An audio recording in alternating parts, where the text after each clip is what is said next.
ابابیل اپنا گھونسلہ کنویں میں بناتی ہے۔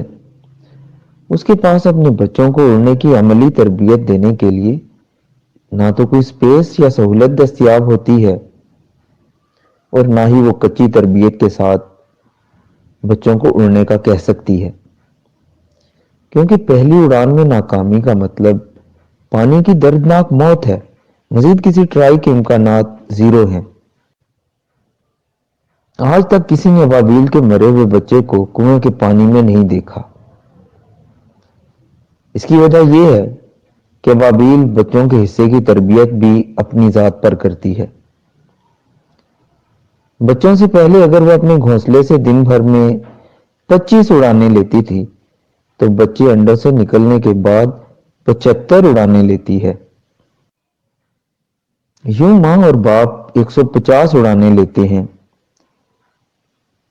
یہاں تک کہ ان کے بچوں کے دل و دماغ اس یقین سے بھر جاتے ہیں کہ یہاں سے اڑ کر سیدھا باہر جانا ہے اور بس، اور کوئی آپشن نہیں ہے۔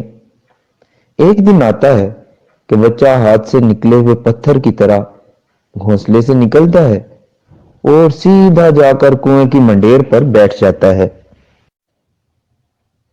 ہماری اولاد ہمارے یقین میں سے اپنا حصہ پاتی ہے۔ اگر ہم خود یقین اور عمل سے تہی دست ہوں گے تو اولاد کو کیا دیں گے؟ بچوں کو کہانیاں نہ سنائیے بلکہ عمل کر کے دکھائیے۔ یقین کریں، وہ جتنا آپ پر اعتماد کرتے ہیں دنیا کے کسی کتابی ہیرو پہ نہیں کرتے۔ اولاد کی خرابی میں خود ہماری اپنی کوتاہیوں کا ہاتھ ہوتا ہے۔ اولاد والدین کی تقلید کرتی ہے، اس لیے والدین کے کردار کا انتہائی دلچسپی سے جائزہ لیتی ہے۔